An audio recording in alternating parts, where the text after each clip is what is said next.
Okay, hey y'all. We are going to do our exam 1. Where did it go? Practice review. And here we are. Very strange. I'm opening it. There we go. Okay, so this is the practice for exam 1. What I've done is I've literally printed it on my computer and the actual exam 1, right? And then what I did was I just changed the numbers slightly, but this is in the exact order that the exam 1 will be in. And these are not the exact problems that exam 1 will be, because like I said, numbers have been changed. But if you watch these videos for the review and you can solve these problems, you will not be surprised whenever you take your actual exam 1. Okay, so because there's 20 problems, it's going to take more than one video. Let's go and get started. So problem 1 says 13 over 14 minus 1 over 14.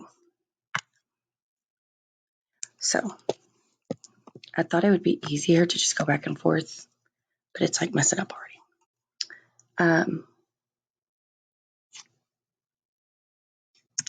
And it doesn't help if I forget it. I hope it doesn't start small again. Of course it did. Okay, 3 over 14 minus 1 over 14. 3 over 14 minus 1 over 14.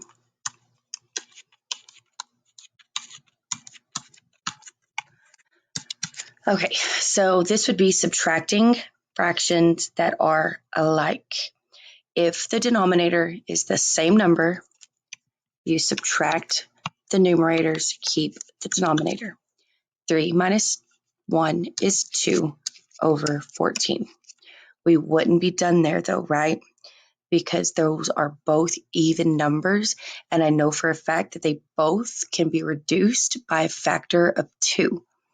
What that means is they both can equally be divided by the number 2. And what that means is if I do 2 divided by 2, I get 1. And if I do 14 divided by 2, I get 2. So what I'm left with is 1 over 2. That is the final answer to that problem. 1/2. So you need to make sure, especially for the online exam, that you input 1 over 2, because if you put 2 over 14, technically it is wrong and it will all be counted as wrong. So all 5 points that you could have gotten on this problem, you've now got none. So be sure that you focus on the actual reduction of your fraction so that you're entering it in the most simplified form. Okay, 11/28 minus 1/7.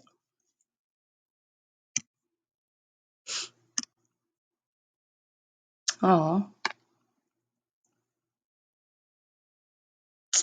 maybe I should just do it all on the same page. What does that mean? Open whiteboard. Yeah, let's just do it here. I'll just have to kind of zoom out, do some work over here on the right-hand side, delete it after we're done, stuff like that, okay? Probably do it like this. Okay, so problem 2 says 11 over 28, and that is minus or subtract a 1 over 7. Question, do the denominators match? Answer, nope. Okay, that right there tells me I can't do like I did in problem 1. I can't just perform the operation in the numerator and keep the bottom, right? Because like that's the process. But if I keep the bottom in problem 2, which one am I keeping? Like they're not even the same number, so I can't just simply keep it, right? That's why they have to match. So what I'm going to do is come over here to the right-hand side. Because my denominators don't match, I actually need to rewrite both of these fractions with the same denominator. Now, I notice that 28 cannot go into 7, right? It's a larger number, so that's impossible. That doesn't happen. But I do notice that 7 can go into 28, right? 28 is a multiple of 7. You have 7, 14, 21, 28. Because I can take a multiple of 7 and get to 28, that means that 28 would be their common denominator. So what I need to do is write my 11 over 28, and then I have my 1 over 7. I'm technically only going to rewrite that 1 over 7 because I'm going to use the denominator of 28. There's no need to write the top one with a different denominator because it already has the denominator of 28, right? So it just stayed the same. Now, as far as my 1 over 7, to write it with the denominator of 28, I need to see mathematically, how did I get to 28? Well, if I start at 7 and I'm getting larger, that's multiplication. 7 times 4 is 28. You'll notice, especially when you see an equal sign, it's kind of like a balancing game. Whatever you do to the left, you have to do to the right. Whatever you do to the top, you have to do to the bottom. And that applies here as well. I multiplied the bottom times 4, so I need to multiply the top times 4. And what I would get is 4. These two right here are now what I use to perform that indication, which in this problem is subtraction. I am no longer using these. I'm going to write these two fractions horizontally so that I can see them better though. So if I have 11 over 28, look at your initial problem. That operation was subtraction, right? A minus sign. And then I write my 4 over 28. Also make sure you write them in the correct order.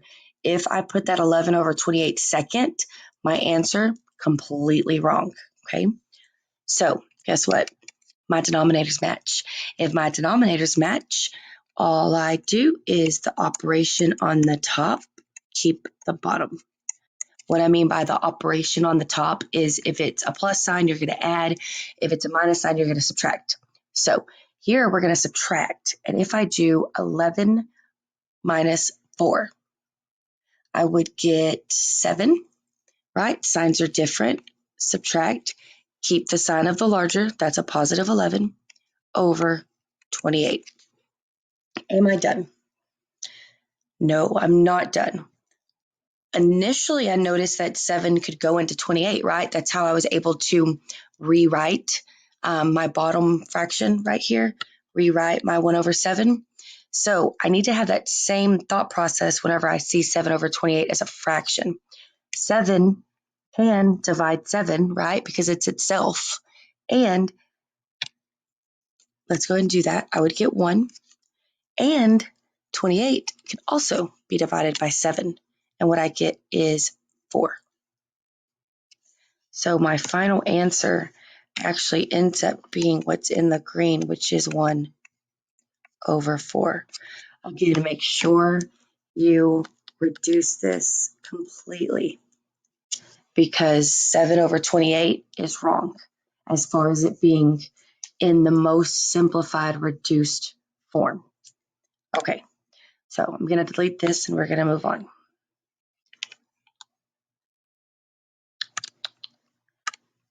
Okie dokie. I like the color purple. It's my favorite.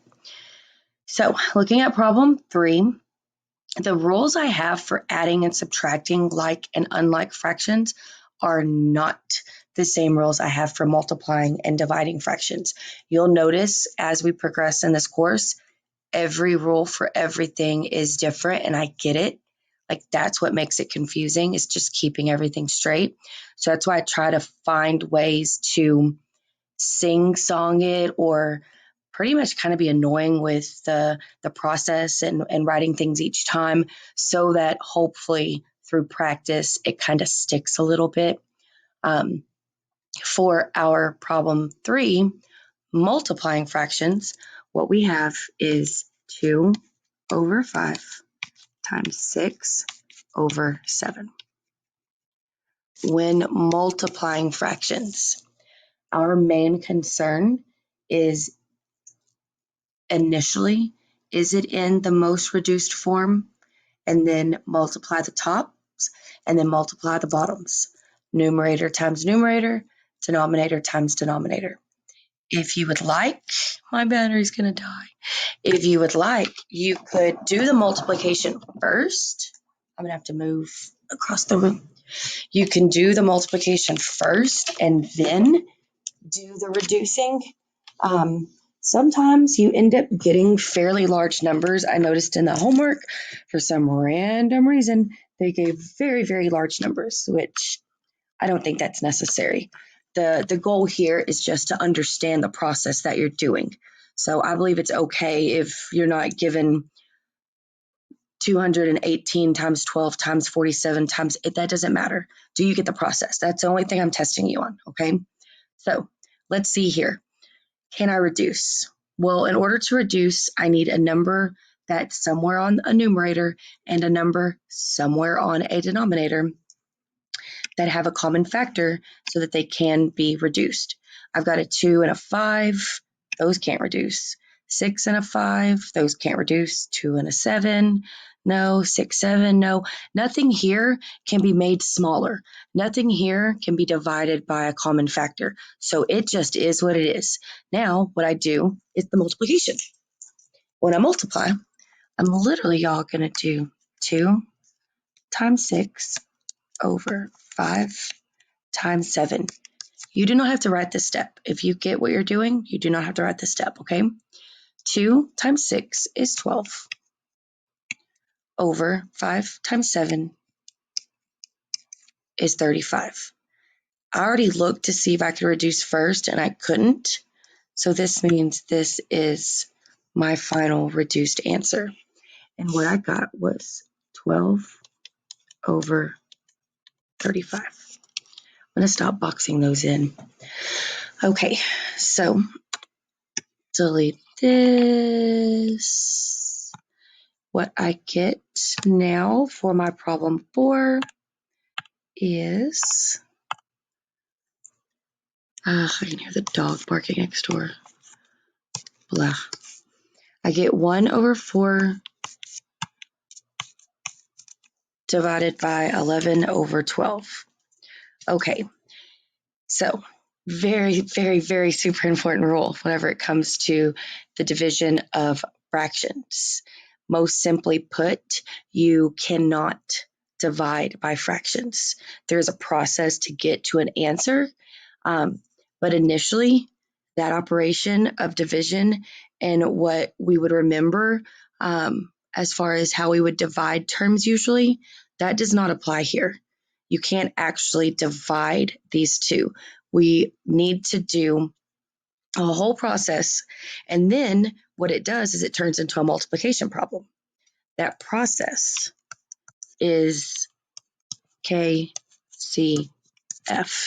and what that means is keep, change, flip.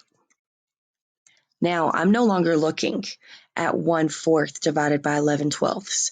I'm looking at 1/4 times 12 over 11, 12 elevenths, which is just really complicated to say. Okay, so now this is just like problem 3. I'm going to look and see if anything can be reduced. If it can, I'm going to go and do it first, and then multiply straight across the top, multiply straight across the bottom. So if I look at my 1 and my 11, 11's prime. So prime numbers, they only have 2 factors, 1 and 11. 13's prime, 1 times 13. That's the only way you can get to those numbers, right? Let's do 17. The only way you can multiply to get to 17 is 1 and 17. So if you have a prime number, you usually can go ahead and kind of write that off as unless there's another number exactly the same, it can't be reduced, okay? So if we look at our 4 and our 12, I noticed that I know for a fact 4 can divide 4 equally, right? 4 can go into 4. If I look at my 12, 4 can also go into 12, or 4 can divide 12. So let me go ahead and do that. If I do 4 divided by 4, I get 1. If I do 12 divided by 4, I get 3. Now, y'all, I'm actually going to rewrite this right here because it can get really messy. What I have on the left-hand side is 1 over 1, which is beautiful, especially when it comes to multiplication. What I have on the right-hand side is a 3 over 11. What I get when I multiply the top is 3, and what I get when I multiply the bottom, or you could say the denominators, I get 11. 1 times 11 is 11. So 3 over 11 is your final reduced answer for that division problem. Don't get me wrong, you can multiply this straight across, but then you'll need to reduce, and sometimes that's what can end up being the most trickiest part. Okay.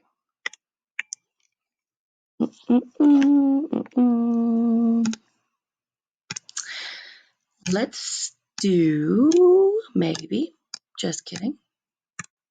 There we go. Let's do problem 5. There are a number of ways that you could find the LCM, which is our least common multiple of numbers. 2 numbers, 3 numbers, 5 numbers, it literally can be insane. LCM stands for least, which I'm going to think of as like the smallest. Common, which means the terms you're looking at, they all have it. And then multiple. A multiple is something that if you think of a multiplication table, it's a number times 1, times 2, times 3, times 4, times 5, times 6, times however many times you need to do it. That's a multiple. So I need the smallest multiple that these numbers, these terms have in common. The way I usually will show this is if you take your terms and you just start writing out multiples. You stop at the first one they have in common. That's the LCM. So my multiples of 3. 3 times 1 is 3. 3 times 2 is 6. 3 times 3 is 9. Do you see how I'm doing the multiples times 1, times 2, times 3? If you start with the number you're looking for, the multiples of, so I started with 3 because I'm looking at 3. Technically, what you're doing is just adding 3 each time. So 3, 6, 9, 12, 15. I'm going to stop there. Now, if I look at my 12 and I do multiples of 12, I would start with my 12. I don't even need to write 24, do I? Because if you notice, that is the smallest number that they both have in common. So our LCM would be 12. When you're doing your homework, this section should already be done, but I did say in a previous video and in class that there is a shortcut where what you do if you're working with your fractions is that you could just multiply them together. 3 and 12, you'd get 36. That's not a problem. As far as your fractions are concerned, at the end, you would just need to reduce. That is different than an actual least common multiple. Okay, so that's finding a common denominator, but the actual least common multiple, it needs to be the smallest one. If you just multiply numbers together, that does not guarantee that that's the smallest number they share in common. Does that make sense? Okay, so let's say we did 8 and 16. I get 8, 16, 16. Boom, done. LCM, 16. That was fairly easy. Okay, I think we can scoot up now. I'm probably going to get to, I don't know, 7, 8, 9. I don't know how long I've been recording. I want to make sure it posts. Let's do 7, and then let me go ahead and post it, okay? So the problem I have here is 7x plus a 5y plus a 9, and it tells me x equals 6 and y equals 1. let's do this. X equals 6 and y equals 1. Okay, y'all. Literally, wherever I see an X, I'm going to plug in the value that they gave me. Wherever I see a Y, I'm going to plug in the value that they gave me. And then I'm going to evaluate, which is a fancy word for solve. So my problem has a 7 times an X. Well, my X is 6. In the problem, I have a positive sign of 5 times a Y. Well, my Y is 1. In the problem, I have a plus 9. Don't forget that. Even though they only gave me the X and Y values and my 7 and my 5 have X and Y values, when I plug them in, that doesn't mean, oh, 9, you don't have an X or a Y, so you're not really a part of this problem. It is a part of this problem. It just happens to be the positive number 9. Okay, so if I have numbers and parentheses and they're touching, that means multiplication. So let's do the multiplication. If I do 7 times 6, I get 42, plus 5 times 1 is 5, plus 5 times 9. I'm sorry, why did I do that? And then my plus 9. So 5 times 1 was 5, and then I have my plus 9 just gets brought down. Okay, so if you do 42 plus 5, you get 47. Bring down your 9. I haven't done anything to it yet. Now, 47 plus 9 would be 56. Yepers. And that would be your final answer. Right there. Okay, y'all. I'm going to go ahead and cancel or whatever, stop this video so I can post it. And then I will continue with the review. Thank you.